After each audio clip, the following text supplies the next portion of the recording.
Hello बच्चों, आज का हमारा टॉपिक है electric field intensity due to solid non conducting charge sphere.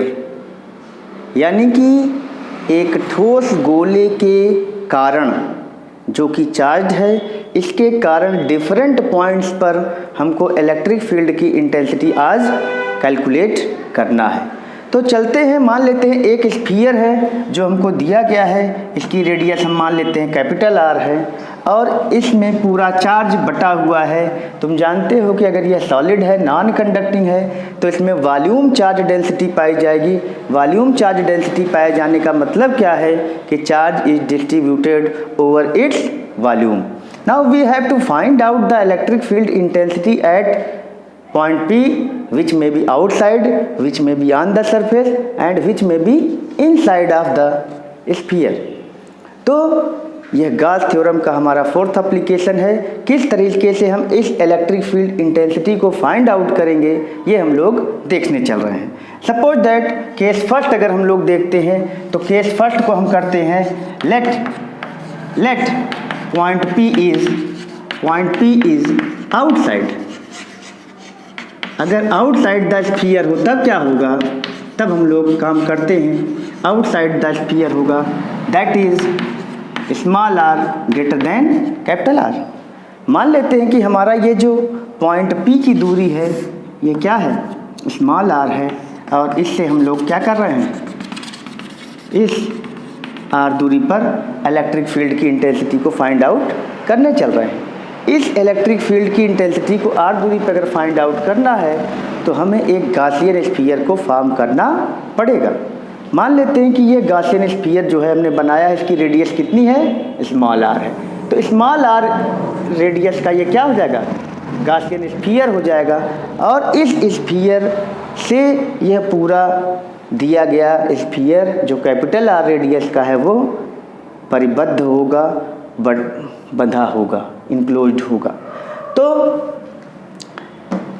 we construct a Gaussian sphere of radius small r and we take a area vector ds which will be outside।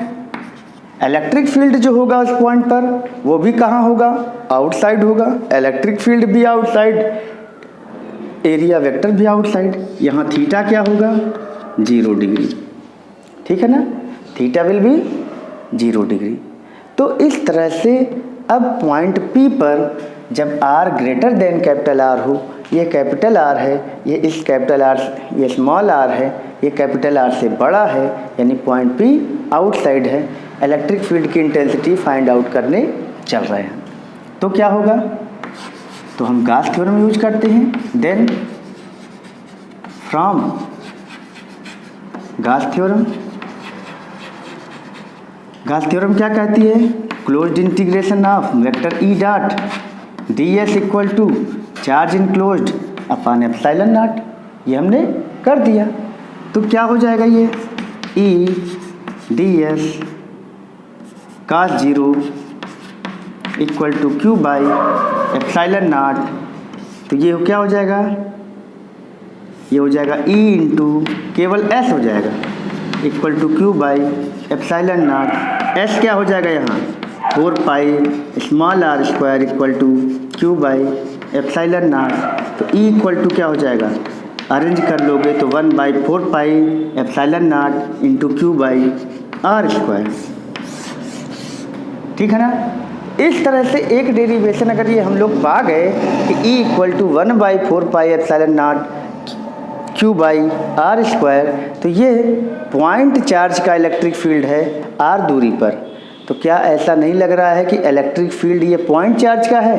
तो thus for outside points the electric field due to solid non conducting sphere is same as the electric field due to point charge, therefore a solid non-conducting charge sphere behaves as a point charge, ठीक है ना। तो ये चीज़ हम लोग का है। अब अगर इसी Q की वैल्यू, तो we know that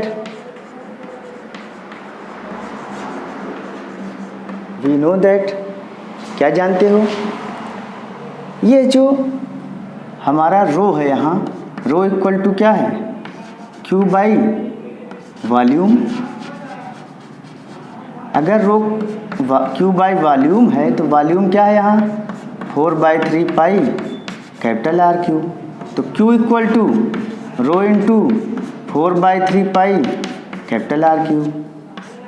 then E equal to, यहाँ क्यू की वैल्यू रख दो तो क्या हो जाएगा, ये 1/4 पाई एप्सिलॉन नॉट, क्यू की जगह rho into 4/3 pi capital R cube over R square. 4 pi से 4 पाई कट जाएगा, क्या बचेगा, ये E equal to rho upon 3 epsilon naught हो जाएगा, 3 यहाँ आ जाएगा, ये हो जाएगा R cube by R square. तो इस तरह से ये एक डेरिवेशन हमारा आउटसाइड पॉइंट के लिए ये भी है और ये भी है, ठीक है ना। ये इक्वेशन 1 हो गया, ये इक्वेशन 2 हो गया। तो आउटसाइड पॉइंट के लिए ये भी डेरिवेशन है और ये भी। अब हम लोग आते हैं सरफेस के लिए। तो अगर दूसरा केस क्या है कि चार्ज वो पॉइंट जो है वो सरफेस पर हो, तो सरफेस पर क्या होगा, a point P is on the surface, a point P is on the surface. Then ये R किसके बराबर हो जाएगा, कैपिटल R के। Then from 1 and 2, from 1 and 2, तो 1 में अगर रखोगे तो E इक्वल टू क्या हो जाएगा, E equal to 1/4 pi epsilon naught q by capital R square. और यही जब 2 में रखोगे, जब इसमें रख दोगे तब क्या हो जाएगा, ये r square by r cube by capital R square हो जाएगा, आर स्क्वायर से आर कट जाएगा, ये आएगा rho upon 3 epsilon naught into capital R. ये हमारा मैक्सिमम फील्ड है, यही हमारा क्या आएगा, मैक्सिमम फील्ड। इससे ज़्यादा फील्ड कोई भी स्फीयर के कारण कहीं भी नहीं हो सकता। तो maximum electric field due to charge sphere, ये है, ठीक। अब हम लोग देखते हैं कि इन साइड के बारे में क्या होगा। अगर यही चार्ज, यही हमारा पॉइंट P कहाँ है, इन साइड है। मान लेते हैं चार्ज ये हमारा पॉइंट P इन साइड है, तो अब हम R हमारा क्या है, ये है, ये। अब हम मान लेते हैं कि पॉइंट P हमारा इन साइड है, तब क्या होगा, तब हमारा R less than capital R होगा। If point P is inside sphere that is R less than capital R। अब बताओ, ये जब R छोटा हो जाएगा तब यहाँ पर जो गॉसियन स्फीयर होगा वो छोटा होगा। अब इस पॉइंट P पर हम एक एरिया वेक्टर ले रहे हैं, तो एरिया वेक्टर तो बाहर की तरफ होगा, वेक्टर ds। इलेक्ट्रिक फील्ड भी बाहर की तरफ होगा, ठीक। अब जो R है यहाँ पर अंदर आ गया। अब यह R कैपिटल Q चार्ज को, पूरे चार्ज को इनक्लोज नहीं करेगा, क्योंकि पूरे में चार्ज बराबर बराबर बटा हुआ है। अब यह चार्ज पूरे को घेरेगा नहीं, तो let charge enclosed by Gaussian sphere of radius r is q dash. Then from Gauss law, Gauss law से क्या होगा, integration of E dot d s equal to q dash upon epsilon naught. तो ये क्या हो जाएगा, E d s cos 0 equal to q dash. Q dash को क्या लिख सकते हो भाई, क्यू डैश को लिख सकते हो रो इंटू वॉल्यूम।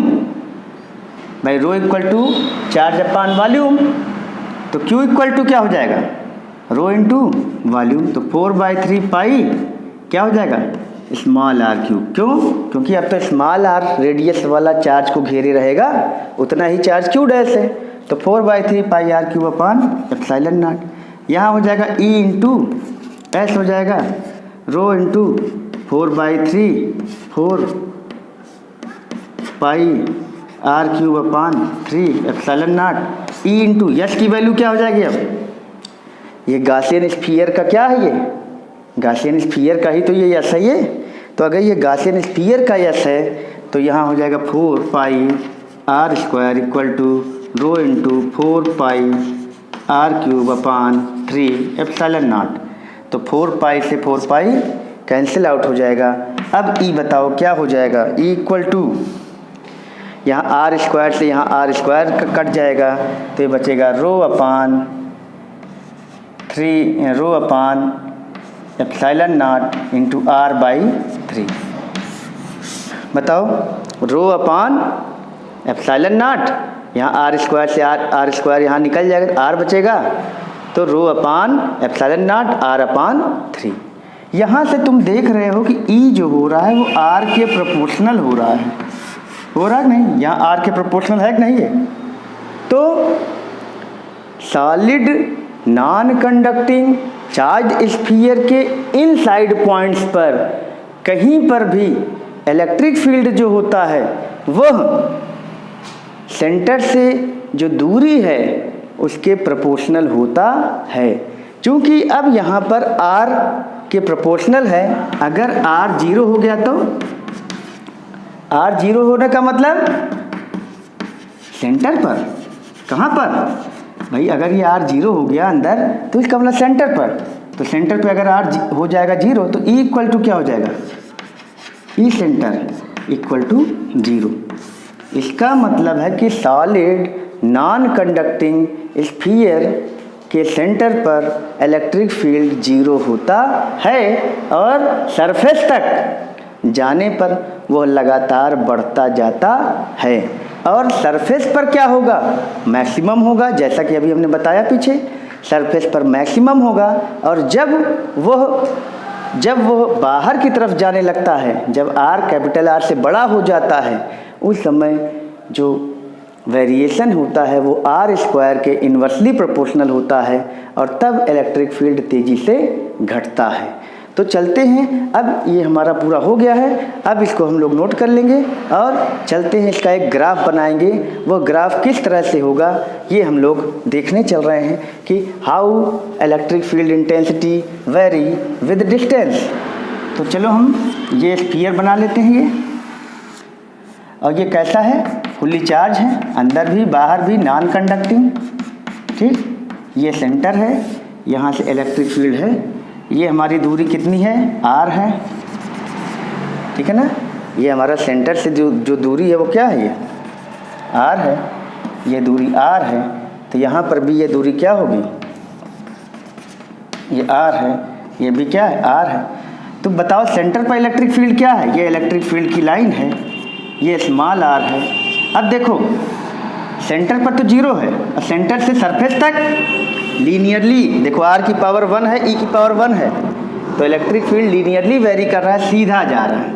इसी तरह से इधर भी तो उतना ही सीधा जाएगा ऐसे, तो वेरी सेंटर पे 0, फिर स्ट्रेट लाइन कहाँ तक? सरफेस तक। और इसके बाद वो क्या हो रहा है?